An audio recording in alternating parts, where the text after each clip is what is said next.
ආලෝකයේ වැඩසටහන් මාලාවේ ඔබේ වැඩසටහන් මාලාවට ඔබ ඉතාමත් ආදරයෙන් පිළිගන්නවා. ජ්‍යෙෂ්ඨ නීතිඥ මහානාම සිල්පා මහතා සමග පිළිසඳරේ වී සිංහලයන්ගේ අකුසරය යන අපේ උරුමය සහ සංස්කෘතිය ගැන දීර්ඝ වශයෙන් සාකච්ඡා කරන වැඩසටහන් මාලාවක පළමු පිළිහැරෙනවා. ඉතිහාසය, දේශපාලනය, නීතිය, ආගම සහ භාෂාව වැනි විෂයන් රාශියක් පිළිබඳව අපි මෙහිදී සාකච්ඡා කරනවා. ඉතින් අපේ අඳුරින් ආලෝකයේ වැඩසටහන සබ්ස්ක්‍රයිබ් කරමින් අප සමග රැඳී සිටිමින් ඔබගේ ඉතා ආදරයෙන් ඉල්ලා සිටිනවා. මහානාම මහත්මයා, අයබෝවන්. මහානාම මහත්මයා, අපි ඉස්සෙල්ලාම විස්තර කරන්නකෝ මේ අඳුරින් ආලෝකයේ කියන වැඩසටහන මොකක්ද සහ ඒක කා සඳහා වගේද? පළමුවෙන්ම ටිකක් පිළිවෙල දීර්ඝ ප්‍රමාණයකට දීර්ඝ පැහැදිලි කිරීමක් කරන්න ඕන. මේ වැඩසටහනේ මුඛ්‍ය පරමාර්ථය නැත්නම් මූලික අරමුණ තමයි මේ සිංහල ජාතිය එදා තිබූ ශ්‍රේෂ්ඨත්වය විවිධ හේතු විවිධ කාරණා තමයි ඓතිහාසික කරුණු වර්තමාන කරුණු මේ හැම එකක් නිසාම සිංහල ජාතිය අද වද වීගෙන යන බව අපිට හොඳටම දැනෙනවා. ඉතින් ඒ නිසා ඒ පිළිබඳව දීර්ඝ විස්තරයක් කරන්න තමයි මම බලාපොරොත්තු වෙන්නේ. ඒ වගේම මම බලාපොරොත්තු වෙනවා මේ සිංහල ජනතාව මේ වැඩසටහන් මාලාව හොඳින් අසා ඔවුන්ගෙන් යම් කිසි දායකත්වයක් ලැබලා අපිට මේ සිංහල ජාතිය දැනට තියෙන ප්‍රමාණයටවත් අපිට බේර ගන්න පුළුවන් වෙයි කියන උත්සාහයක් තමයි මේ ගන්න. එතකොට මුලින් මට යමක් පැහැදිලි කරන්න ඕන. එකක් තමයි මේ ජාතිවාදය කියන වචනේ. දැන් ජාතිවාදය කියන එක මගේ අදහස මගේ දැනුමට උනන නරක දෙයක් නෙමෙයි. ජාතිවාදය කියන්නේ ජාතිය පිළිබඳ තමන්ගේ ජාතිය පිළිබඳ වදන් ඉදිරිපත් කිරීම. ඒක හැම ජාතියකටම මේක කරන්න පුළුවන්. සිංහල ජාතියට පුළුවන්, දෙමළ ජාතියට පුළුවන්. එතකොට උතුරු ඉන්දියානු, ඒ වගේම ඕනම ඉංග්‍රීසි, ජර්මන් ඕනම ජාතියකට ඒක කරන්න පුළුවන්. ඒක කිසි වරදක් නැහැ. නමුත් මෙතන තියෙන ප්‍රශ්නේ මේක ලොකු කුමන්ත්‍රණයක් ඕ කාලෙක නදියක් තුන. ඒක තමයි 1505 දී ඉඳලා ආරම්භ වුණා සිංහල කඳවුර සහ සිංහල විරෝධී කඳවුර කියලා කඳවුරු දෙකක්. ඒකේ අවසාන ප්‍රතිඵලය තමයි දැන් අපි භුක්ති විඳින්නේ. දැන් මේ රට බහුජාතික බහුආගමික රටක් හැටියට දැන් හැමෝම හඳුන්වනවා. මම ඒකට සම්පූර්ණයෙන් විරුද්ධයි. ඒකේ එක පියවරක් නැත්නම් එක අංගයක් තමයි මේ ජාතිවාදය කියන එක නැති කිරීම. ඒක වෙනුවට දමල තියෙන එහෙම නැත්නම් ඒක වෙනුවට ආදේශ කළා තියෙන ජාතිකවාදය.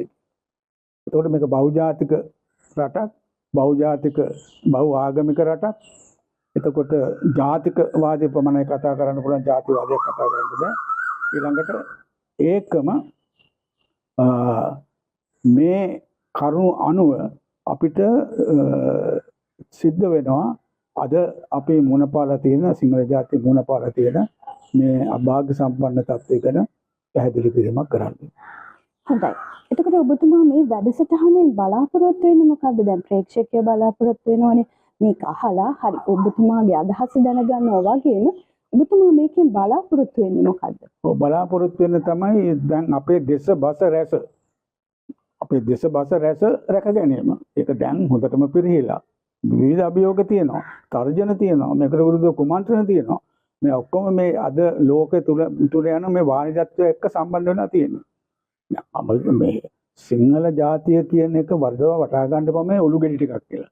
නේ අපි සිංහල ජාතිය කියලා අපි කියන්නේ හෙළහර පද්ධතියට. ඒ වගේම මේක මම පැහැදිලි කරලා මේක මේ ජනතාවට අවබෝධ කරගන්න තියෙන්නේ අපිට වෙන ආර්ථික වශයෙන්, සමාජ වශයෙන් වෙන කිසිම විකල්පයක් නැහැ, වෙන කිසිම අපිට ගැලවෙන්න මාර්ගයක් නැහැ. එකම මාර්ගය තමයි හෙළහර පද්ධතිය වෙත පුළුවන් හැකි ප්‍රමාණයක් ආපසු යන්න. එහෙම වුණොත් තමයි අපිට මේ ආර්ථික හැම ප්‍රශ්නයකම විසඳන්න පුළුවන්.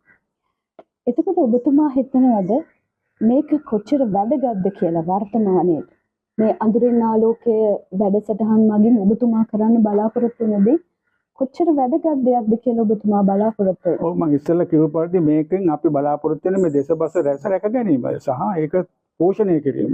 එතකොට ඒකට ජනතා සහයෝගය ලබා ගන්න සිංහල ජනතාවගේ ලංකාව විතරක් නෙමෙයි ලෝකෙම ඉන්න සිංහල ජනතාවගේ සහයෝගය ලබා ගන්න තමයි මම බලාපොරොත්තු වෙන්නේ මේ වැඩසටහන තුලින්. මේ අඳුරෙන් ආලෝකයේ වැඩසටහනේ නිර්මාතෘ හැටියට ඔබතුමා මේකත් එක්ක සම්බන්ධ වෙන්නේ කොහොමද? කොහොමද මේක පටන් ගත්තේ? නෑ මෙහෙමයි ඉතින් දැන් මේක මම පසුගිය අවුරුදු 10 තුල තමක කාලයක් තුල කරපු යම්කිසි පරිශ්‍රණයක ප්‍රතිඵලයක්. මම ඒක අවුරුදු 10ක් යන එක දිගට කරුවා නම් අවුරුදු 10ක් යනවා. නමුත් මට කාල වේලාව තියෙන පරිදි මම මේක පටන් ගත්තේ දැන් අවුරුදු 10කට විතර ඉස්සෙල්ලා. ඒ පරිශ්‍රණයේ ප්‍රතිඵලයක් තමයි මට හොඳටම අවබෝධ වුණා මේ දේශබස රැස කියන මේ ත්‍රිත්වය රැක ගැනීම අද අත්‍යවශ්‍ය වගේ මේ යුගයේ ඉතාමත්ම යුගයේ අවශ්‍යතාවයක් ඒක. එතකොට ඔබතුමා සම්බන්ධ වුණේ ඒකත් එක්ක. එහෙමයි. ඔබතුමාට මොකක් හරි අවසාන ප්ලෑන් එකක් එහෙමත් නැත්නම් මොකක් හරි යොමුවක් තියෙනවද මේක විසඳන්න ඕනේ මේ තියෙන ගැටලු ටික විසඳන්න ඕනේ මේක තමයි අපි කළ යුතු කියලා එකක්. ඔව් තියෙනවා. ඒක එකක් නෙමෙයි කීපයක් තියෙනවා. නමුත් ඒවා ඉදිරි වැඩසටහන වල තමයි අපි ඉදිරියට කරන්න බලාපොරොත්තු වෙන්නේ. එතකොට අපි දැන් මුලින්ම පටන් ගමු. මේ දවස්වල හරියට කතා වෙනවා අපේ පල්ලි වලට බෝම්බ ගහපු සිද්ධියත් එක්ක විතර කතා වෙනවා. ඔය කියන්නේ පාස්කු බෝම්බය. පාස්කු බෝම්බය ගැන. ඔබතුමාගේ අදහස මොකද්ද මේ ගැන? ඔබතුමාගේ දැන් මේ අඳුරෙන් ආලෝකය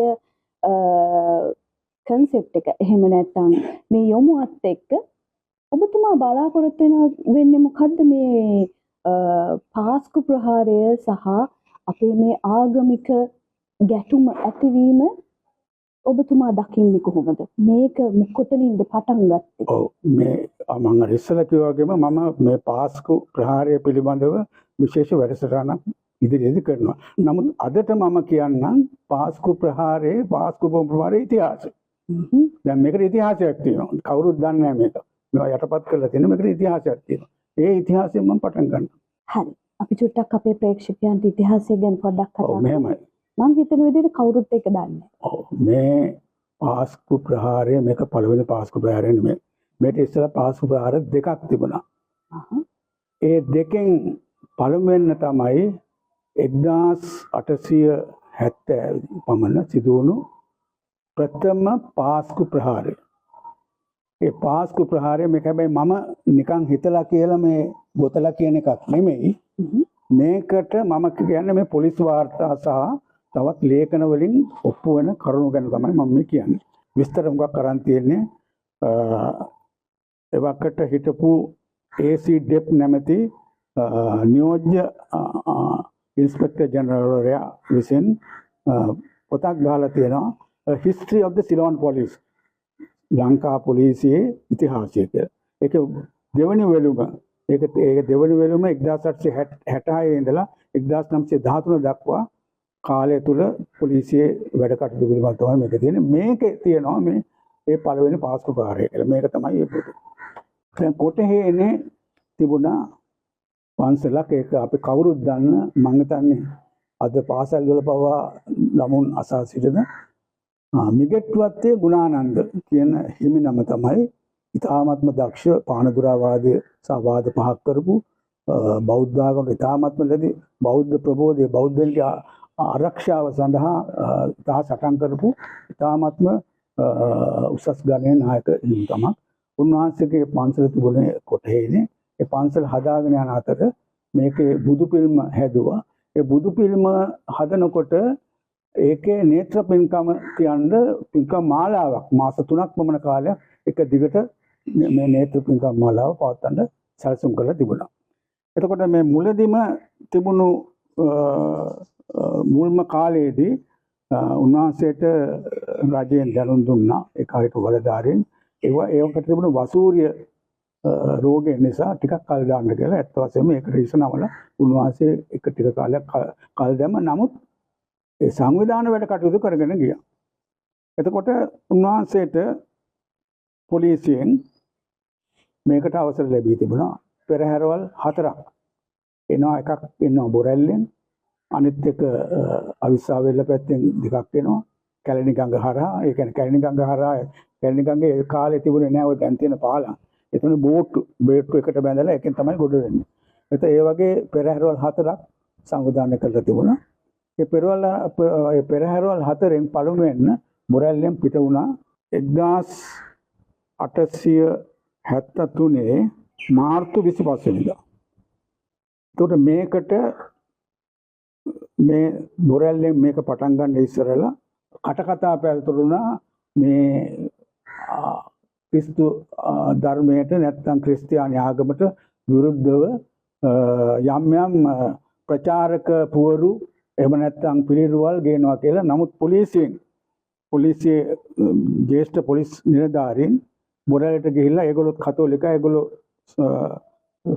පොදට පරීක්ෂා කරලා බලලා කිසිම දෙයක් තිබුණේ නැහැ. ඒගොල්ලෝ අතේ කිසිම දෙයක් තිබුණේ නැහැ. ඊට පස්සේ මේක කොටහේනේ සාන්ත ලුසියා ඒ දේවස්ථානයේ අසලට එනකොට විශාල පිරිසක් මේකට සූදානම් වෙලා හිටියා මේකට ගහන්න.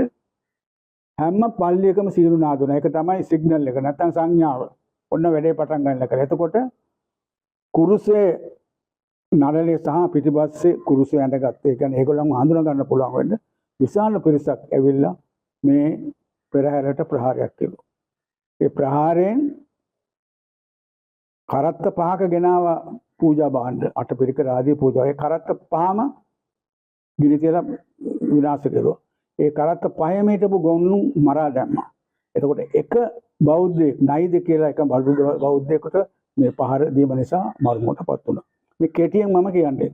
එතකොට පළවෙනි පාස්කු ප්‍රහාරය නැත්නම් මේ පාස්කු ප්‍රහාරයේ ඉතිහාසය තමයි හැමෝම අහගෙන මුලින්ම බෞද්ධයන්ට කිසිම හේතුවක් නැතුව, කිසිම අවශ්‍යතාවයක් නැතුව ආගමික කරුණු උපයෝගය කරගෙන කොටහේනේදී මේ මිගෙට්ටුවත් ගුණානන්ද ආමඳුරන්ගේ මේ පෙරහැරට ප්‍රහාරයක් එල්ල කරුවා. එතකොට මේකේ තව මට දිගට කියන්න පුළුවන් මේක මේ ප්‍රහාරය පිළිබඳව තියෙනවා බොම්බේ එක ඉන්දියාවේ පළ කරන පුවත්පතක්. ඒකේ බොම්බේ ගැසට් කියලා. ඒ බොම්බේ ගැසට් එකෙත් මේ ඔක්කොම පළ කරලා තිබුණා. මේකට කොමිසමක් වත් කෙරුවා. බොහොම පැහැදිලිව කොමිසම් වාර්තාව කියනවා the Catholics had assembled on Good Friday and Easter Sunday, organized and ready to attack the Buddhists. The ringing of church bells by some people had been preconcerted signal, and the fact that these persons have not been pointed out to the authorities is to be considered a standing reproach to the Roman Catholic authorities at Kottayam. The religious leaders had not been able to control the ignorance of their flock. එතකොට මේකෙන් කියන හැටියට මේ කොමිසමෙන් පැහැදිලිව කියනවා මේ ප්‍රහාරය සංවිධානාත්මකව මේ ප්‍රහාරය එල්ල කළා කියලා බෞද්ධයින්. එතකොට ඒ එක්කම මේ මන්නක තියෙනවා මේ කොමිසමේ සාක්ෂි දීපු මේජර් ට්‍රන්චර්ගේ සාක්ෂිය කොටසක් මම ඉංග්‍රීසියෙන්ම කියවනම්. I am acting Inspector General of Police. I verbally authorized the person to come to Kottayam to the Buddhist temple. Having heard that on a previous occasion, offense was taken by the Catholics at images in a Buddhist procession, I sent Superintendent Holland to inspect the procession where it started. Close to the turning up of St. Lucia Street, I saw a very large and excited mob armed with bludgeons and sword of the swordfish. Seeing all the mob excited and all armed, I apprehended violence.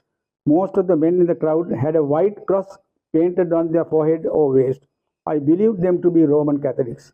As we neared, a number of men, that is Roman Catholics, approached towards us, determined to resist us with yells, bludgeons, and all kinds of things. And we were met with a shower of brickbats and stones from the opposing party. Meantime, the Buddhists forced 3 double bullock carts with paraphernalia on. There were no missiles in them. As the carts neared the Catholics, a body of the latter ran down, seized the bullocks, belabored and killed 5 of them, and the carts were drawn up in a heap and set on fire. Meantime, showers of brickbats and stones were thrown. Adjutant of the RDF rode up a little in advance of the troops. When the Catholics seen that military assistance was at hand, gradually dispersed. When I passed the Buddhist position, they had no offensive weapons in their hands. There was a very large number of women, several hundreds in the procession. It was a perfectly orderly procession, going in a quiet, proper manner. දැන් මේක තමයි මේ ඉංග්‍රීසි භාෂාව දන්න ප්‍රේක්ෂකයන්ට මේක තේරෙන්නේ නැති. මේක කියන්නේ මේ සාන්ත ලුසියා දේවස්ථානයේට මේ පෙරහැර ළඟා වෙද්දී මේ කතෝලික බැතිමතුන් සූදානම්ෙන් ඉඳලා පල්ලිවල සීනු නාද කරලා උම රැස් කරලා සූදානම් වල විශාල ප්‍රහාරයක් එල්ල කරුවා. දැන් තව කොටසක් තියෙන ඉන් ක්‍රොස් එක හරස් ප්‍රශ්න ආනවාද. එතකොට මේ හරස් ප්‍රශ්න වලදී මෙහෙම කියනවා. There were girls and women of all ages. I went right through the procession from beginning to end. I looked as well at everything I could and I saw nothing objectionable. Buddhists have had, I am informed, a general permit for a procession in the month of March, but in my mind there was a doubt whether they should have it on Good Friday and Saturday. I saw some leading Buddhists and they agreed not to have any on those days to avoid annoying the Catholics. Then they pressed for one for Easter Sunday. I consulted the Roman Catholic bishop who said there would not be the slightest objection to the procession on Easter Sunday. He seemed pleased that the Buddhists had deferred to them in respect of the Friday and Saturday and seemed anxious, if anything, that they should have it on the Sunday. එතකොට මේකේ තියෙන්නේ කියලා මේ හරස් ප්‍රශ්න වලදී කියනවා මේ සම්පූර්ණයෙන්ම මේක පරීක්ෂා කරුවා කිසිම දෙයක් තිබුණේ නැහැ. මේකේ ගෑනු සහ කුඩා දරුවෝ ගොඩක් හිටියා. ඒ වගේම රෝමානු කතෝලික බලධාරීන්ගේ ඉල්ලීම මත මේ පෙරහැර සෙනසුරාදායි මාසිකුරාදායි සෙනසුරාදා පැවැත්වුවේ නැහැ. නමුත් පාස්කු ඉරිදා මේ රෝමන් කතෝලික බිෂප්වරයා පවා ඒකට විරුද්ධ වුණේ නැහැ. ඒක පවත්වනට ඉඩ දුන්න කියන එක තමයි කියන්නේ. එතකොට මේක තමයි මේ පාස්කු ප්‍රහාරයේ සුල මුල. ඒක තමයි පළවෙනි පාස්කු ප්‍රහාරය. ඉතිහාසගත මේ පාස්කු ප්‍රහාරය බෞද්ධයන්ට විරුද්ධව කරපු විශාල ප්‍රහාරයක්. ඒක මේ 2019 අප්‍රේල් 21 වෙනිදා තිබුණු පාස්කු ප්‍රහාරය වගේ එකක් නෙමෙයි. පාස්කු ප්‍රහාරයට බෞද්ධයෝ සිංහලයෝ කවුරුත් සම්බන්ධ නැහැ. ඒක කෙලින්ම ISIS වලින් සංවිධානය කරපු ඒ මුස්ලිම් වරුන්ගේ අන්තවාදීන්ගේ ප්‍රහාරයක්. ඉතින් මම කනගාටු වෙනවා මේ කතෝලික බලධාරීන් මේ අවස්ථාව ප්‍රයෝජනයට අරගෙන සිංහල නායකයින්ට මඩ ගැසීමට සිංහල නායකයන් අමාරුව දැමීමට උන් සිරගත කිරීමට කටයුතු කරලා තියෙන එක ඉතාමත්ම කනගාටුදායක කතාවක්. ඒක නිසා මම හිතනවා මේ පිළිබඳව අපි ජනතාව හොඳ සිය බුද්ධියෙන් මේවා ගැන හොඳ සොයා බලයි කියලා මම හිතනවා. ඔබ සඳහන් කරා සිදුවීම් දෙකක් සිද්ධ වුණා කියලා. එතකොට දැන් පළවෙනි සිදුවීම මම ආගම සඳහන් කරන්නේ නැතුව මම ආයතන විදිහට කිව්වොත් කොටින්ම පන්සලට පල්ලිය ගහපු එකක් තමයි විසින් පහර දීමක් සිදුවීම තමයි පළවෙනි සිදුවීම. එතකොට ඔබ සඳහන් කරපු දෙවෙනි සිදුවීම මොකක්ද? ඔව් දෙවෙනි සිදුවීම තමයි පාස්කු ප්‍රහාරය තමයි වර්ෂ 1942 අප්‍රේල් 5 වෙනි දින පාස්කු දින. එදා තමයි ජපාන් නාවික හමුදාව කොළඹ වරායට සහ රත්මලාන ගුවන්තොටුපළට ගුවන් ප්‍රහාරයක් කරපු සිද්ධිය. දැන් ඔය ජපාන් නාවිකාවත් ඔය අපට ප්‍රහාරය එල්ලපු ලංකාවට ප්‍රහාරය එල්ල කරපු ජපාන් හමුදාව තමයි ඇමරිකාවේ පර්ල් වරායටත් පහර දුන්නේ. එතකොට ජපාන් ප්‍රහාරක ගුවන් යානා රැගෙන ආවේ ගුවන් යානා ප්‍රමාණය නැවකින් එම නමේ අනදෙන නිලධාරියා වූයේ වයිස් අඩ්මිරාල් චූටි නගුමා කියන නිලධාරියා. මෙම ප්‍රහාරයේ මූලික අරමුණ වුණේ ඉන්දියන් සාගරයේ බ්‍රිතාන්‍ය නාවික හමුදාව ඉවත් කිරීම සහ HMS හෙක්ටර් නැමැති බ්‍රිතාන්‍ය පෙරදිග නෞකාව හා HMS ටෙනඩෝර් නැමැති ප්‍රහාරක නෞකාව සහ සෝලි නැමැති නෝර්විජියානු තෙල් නව විනාශ කිරීම. මෙම සියලු නැව් නවතා තිබුණේ කොළඹ වරාය තුළ. මෙම ප්‍රහාර මාලාවෙන් රත්මලාන ගුවන්තොටුපළේ නවතා තිබූ ප්‍රහාරක ගුවන් යානා 20ක් පමණ විනාශ කර තිබුණා. එමෙන්ම සිවිල් වැසියන් 37 දෙනෙකු සහ යුද බටයින් 60 දෙනෙකු පමණ මිය ගියා. හැබැයි මීට වැඩියෙන් විනාශයක් වෙන්නයි තිබුණේ. එදින රත්මලානෙන් පිටත් වූ බ්‍රිතාන්‍ය ගුවන් යානාවක් බටහිර ඉන්දියන් සාගරය පසු කරමින් සිටි අවස්ථාවේදී එම ගුවන් යානයේ නියමුවා මෙම ජපන් නාවක ප්‍රහාරක යාත්‍රා දෙක ඒ පිළිබඳව කොළඹට ගුවන් පණිවිඩයක් එවා තිබුණා. එම ගුවන් යානයට පහර දී ඒ බිමට වැටෙන අවස්ථාවේදී ගුවන් නියමුවා එම පණිවිඩය එවා තිබුණා. එතකොට ඒ අනුව කොළඹ වරාය බ්‍රිතාන්‍ය නාවික හමුදාව සූදානම්ෙන් සිටියා. වරාය නවතා තිබූ බොහෝ නැව් ප්‍රයෝසම් සහිත ස්ථානවලට ගෙන ගොස් තිබුණා. එහෙම නොවෙන්න මීට වැඩි විශාල විනාශයක් වෙන්න තිබුණා. කොළඹ වරායට මෙන්ම ත්‍රිකුණාමලයට ජපාන බෝම්බ දැම්මා. වාර්තා වන අන්දමට එක් ජපාන් ගුවන් බටෙක් බෝම්බයක් පිටේ බැඳගෙන කොළඹ වරාය නවතා තිබූ නෞකාවක දුම් කමුළුව තුලට පැන්නා. මුළු නෑම විනාශ වුණා. ඒ ජපනුන්ගේ ආගමික පූජා ක්‍රමයක්. ඒකට කියන්නේ හරාකිරි කියලා. රට වෙනුවෙන් තම ජීවිතය පිදීමෙන් ස්වර්ගස්ථ වන බව වුණ විශ්වාස කළා. එතකොට මේක තමයි පාස්කු ඉතිහාසයේ පළවෙනි පාස්කු ප්‍රහාරය කතෝලිකයන් විසින් බෞද්ධයන්ට එල්ල කරපු ප්‍රහාරය සහ විනාශය. දෙවැනි එක තමයි ජපනුන් කොළඹට බෝම්බ දැම්මේ. දෙකම සිදුවන්නේ පාස්කු දිනවල. හොඳයි. දැන් ඔබතුමා පොඩි සඳහනක් කරා මුලින්ම ඔබතුමා කනගාටු වෙනවා කියලා පාස්කු ප්‍රහාරය ළඟදී මෑත කාලීන සිදුවෙච්ච පාස්කු ප්‍රහාරය නිසා සිංහල බෞද්ධ නායකයන්ව හිරිහැරයට සහ අත්අඩංගුවට පත්වීම සම්බන්ධයෙන්. දැන් පළවෙනි පාස්කු ප්‍රහාරය ඔබතුමා සඳහන් කරපු එක ඒක පල්ලියෙන් පන්සලට විරුද්ධව ආපු එකක්. හැබැයි අපේ ආසන්නම සිදුවීම පල්ලියෙන් මුස්ලිම් පල්ලියෙන් ක්‍රිස්තියානි පල්ලියට සිද්ධ වෙච්ච දෙයක්.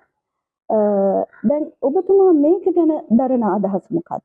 ඔව් මේම දැන් පැහැදිලිව අර පළවෙනි පාස්කු ප්‍රහාරයේ 1883 සිදුවුණු පළවෙනි පාස්කු ප්‍රහාරයේ කොමිෂන් සභාවක් තිබුණා. ඒක පැහැදිලිව කියලා තියෙනවා කිසිම පියවරක් ඒ ප්‍රහාරකයන්ට විරුද්ධව කිසිම පියවරක් අරගෙන නැහැ. උණු හිසගත කෙරුවත් උන්ට විරුද්ධව නඩුවක් කිසිම දෙයක් කරලා නැහැ.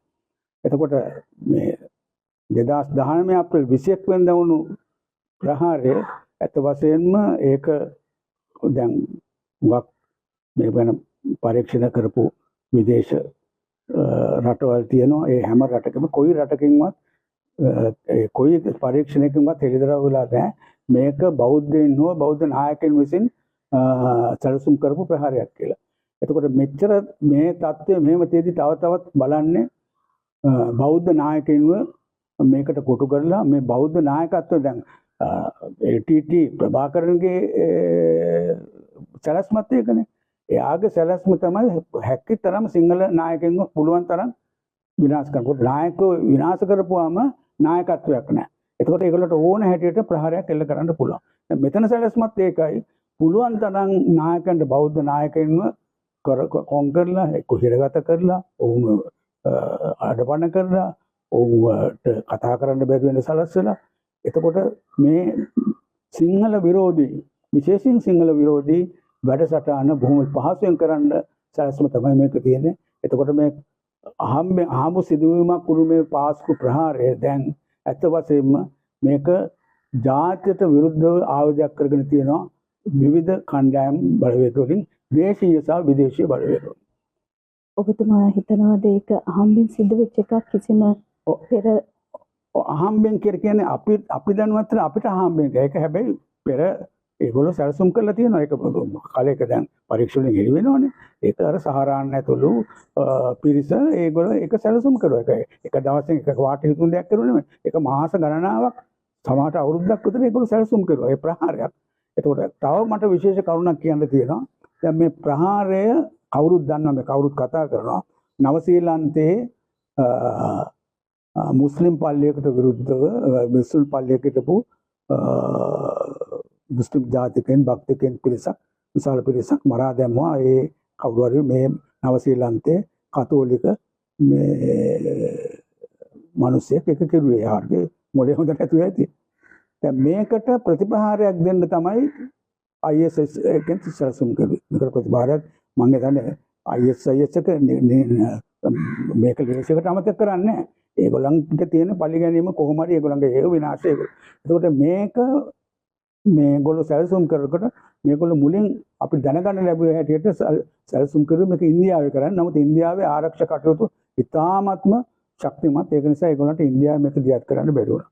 ඒ තමයි ලංකාවේ තෝරගත්තේ. ලංකාවේ වෙනකොට ලංකාවේ ඔය කියන තරම ලොකු ආරක්ෂක විධි විධාන ආරක්ෂක ක්‍රමයක් තිබුණේ නැහැ. මොකද යුද්ධය දිනුවා 2009 යුද්ධ දෙලා ITT ඔක්කොම ඉවරයි. එතකොට ඒ කාලේ මේ ආරක්ෂක කටයුතු ටිකක් අඩු කරලා නැත්නම් බොහොම ලිහිල් කරලා තිබුණු යුගයක්. ඒක නිසා තමයි ලංකාව තෝරගත්තේ මේ ප්‍රහාරයට. හොඳයි. අපි ටිකක් ඔතනින් එහාට ගියොත් දැන් වර්තමානයේ ඉන්න තරුණ සමාජය යුද්ධය දැකලා නැහැ.